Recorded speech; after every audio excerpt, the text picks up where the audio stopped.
Hello students, देखिए इससे पहले के वीडियो में हमने क्या स्टडी किया था। वैद्युत द्विध्रुव की अक्षीय रेखा पर वैद्युत क्षेत्र की तीव्रता, अक्षीय रेखा पे कोई बिंदु। अब आज के आर्टिकल में हम करेंगे स्टडी निरक्षीय रेखा पर। निरक्षीय रेखा यानी जो उसकी अक्ष है उससे 90 डिग्री बनाते हुए परपेंडिकुलर डाले, उस पर कोई पॉइंट ले लें तो वो क्या कहलाएगी, निरक्षीय रेखा। तो वैद्युत द्विध्रुव की निरक्षीय रेखा पर कोई बिंदु है, वहां हमें वैद्युत क्षेत्र की तीव्रता ज्ञात करनी है। Okay, clear.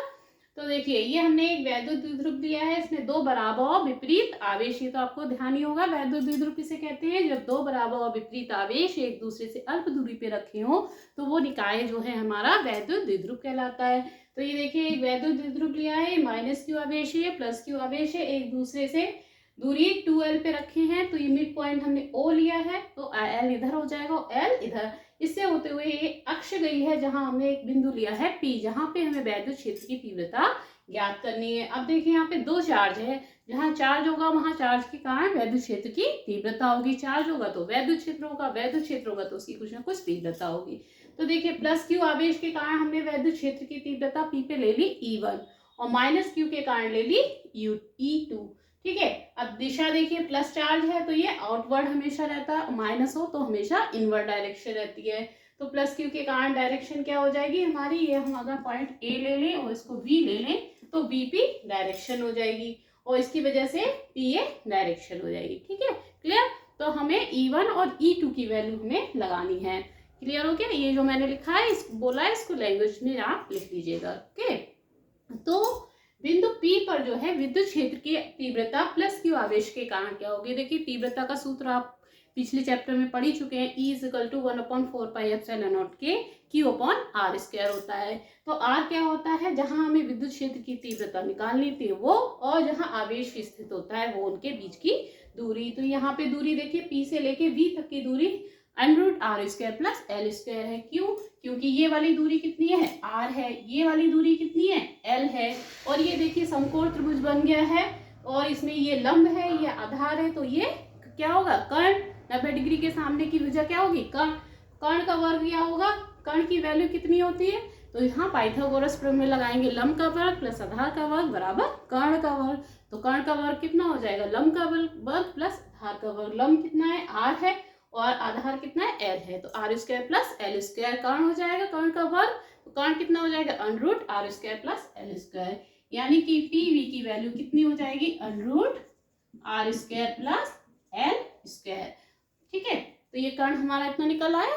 ठीक, अब हम B प्लस क्यू आवेश के कारण P पर विद्युत क्षेत्र की तीव्रता E1 की वैल्यू निकालते हैं। E1 = कितना होगा, 1/4πε0 के हमने एक माध्यम लिया है जहां पर ये वैद्युत निकाय रखा हुआ है, उसका परावैद्युतांक K है। अगर हम निर्वात या वायु लेंगे तो हम K की वैल्यू 1 लगा देंगे। ठीक है, तो अभी हमने K लिया हुआ है, E1 = 1/4πε0 के, और ये जो है आवेश कितना लिया है, Q लिया है, Q/r² होता है। तो R की वैल्यू है हमारी √r² प्लस L²।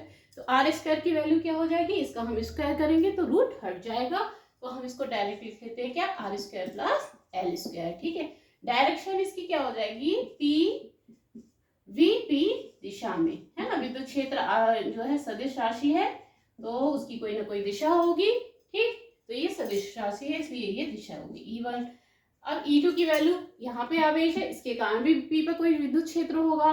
ठीक, E2 मान लिया, उसकी वैल्यू कितनी होगी, 1/4πε0 के।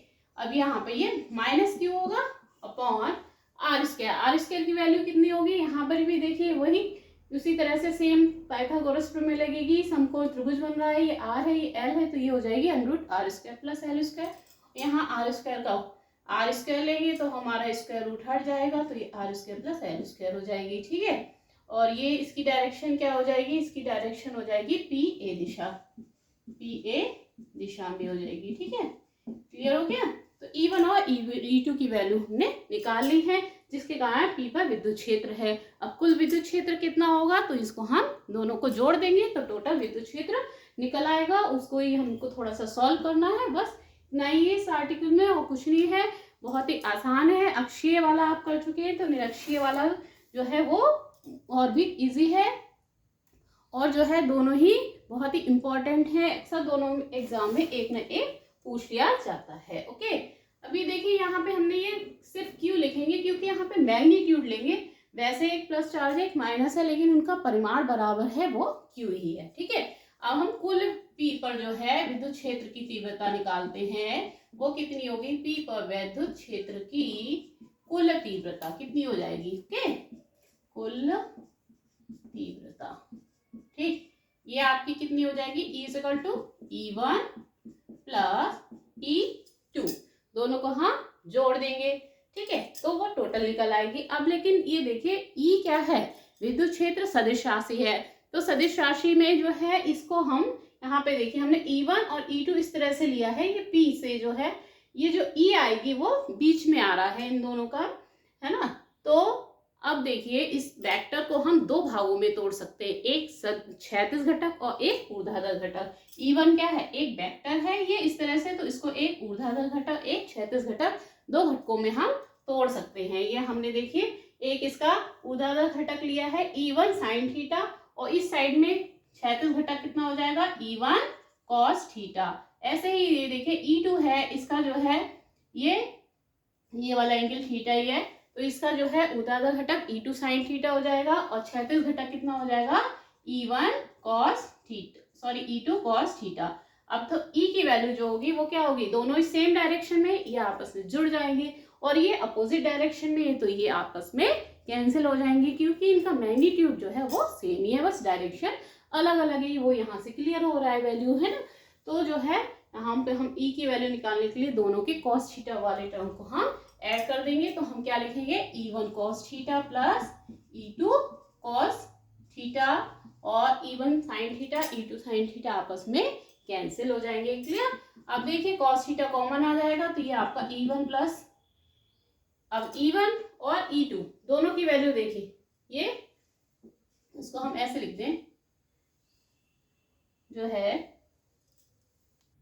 देखिए E1 और E2 की वैल्यू यहाँ पे पुटअप कर देते हैं यहाँ से। क्या E1 की वैल्यू क्या है, 1/4 पाई एप्सिलॉन नॉट के Q upon R square plus L square. Okay, और कॉस थीटा ये हो गया, प्लस E2 की वैल्यू है 1/4 पाई एप्सिलॉन नॉट के Q upon R square plus L square into cos theta. Okay, clear.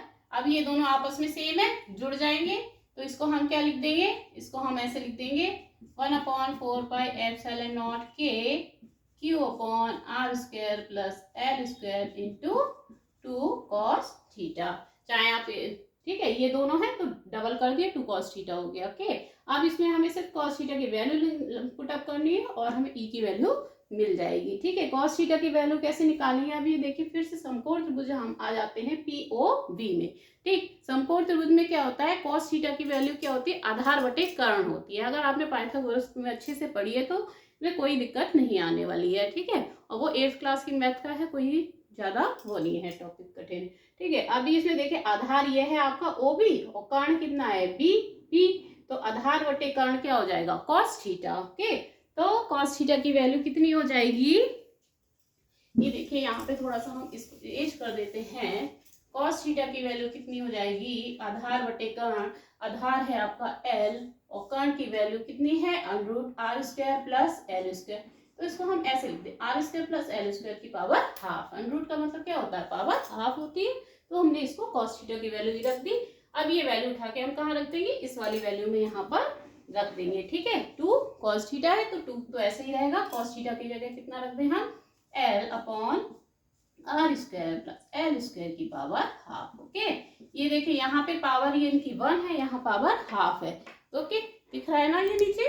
ठीक, अब ये दोनों पावर्स आपस में जुड़ जाएंगी, एक और आधा कितना होता है, 1.5 यानी कि 3/2। ठीक है, यहाँ पे R square plus L square की पावर 1 है, यहाँ R square plus L square की पावर हाफ है, तो ये पूरा 1 है और वो आधा है, एक और आधा 1.5 यानी कि 3/2।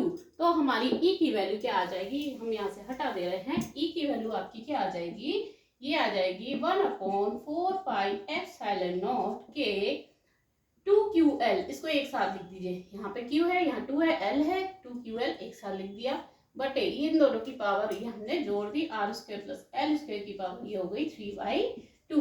अब ये देखिए, ये आपने फॉर्मूला पढ़ा होगा, वैद्युत द्विध्रुव का घूर्ण P बराबर क्या होता है, 2QL होता है। तो इसकी जगह हम P रख देंगे। और ये देखिए R square plus L square है। अब ये देखिए यहाँ पे ये L है और ये R है, तो यहाँ पे आपको ये L काफी बड़ा लग रहा है, लेकिन वास्तव में L बहुत ही छोटा होता है। तो ये R की कंपैरिजन L की वैल्यू बहुत ही कम होती है रियलिटी में, और उसका जो स्क्वायर है वो और भी छोटा हो जाएगा। तो R स्क्वायर की तुलना में L स्क्वायर बहुत ही छोटा हो जाएगा, इसलिए हम उसको निग्लेक्ट कर देंगे।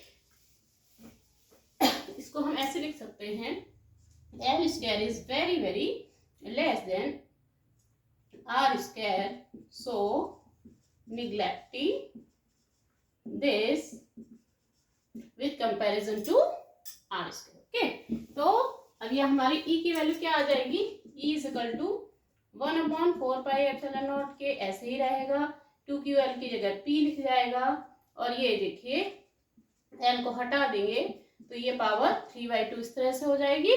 ठीक, 2 से 2 कट गया, तो ये आपकी क्या रह जाएगा, ये आपका देखिए, इसको हटा दें हम, ये वैल्यू आपकी आ जाएगी E इज इक्वल टू 1/4πε। अब ये देखिए K की वैल्यू हम 1 ले लेते हैं निर्वात के लिए, y के लिए, तो जो है इसको हम इतना ही रहने दें P अपॉन, और ये देखिए वैल्यू R की पावर कितनी रह जाएगी, 3 रह जाएगी। ठीक, तो ये आपकी क्या आ जाएगी, विद्युत क्षेत्र की तीव्रता आ जाएगी E is equal to 1/4πε0 P upon R3, और इसकी जो यूनिट होती है वो न्यूटन प्रति कूलाम होती है। ठीक है, तो विद्युत क्षेत्र की दिशा जो है वो धनावेश से ऋणावेश की ओर होगी।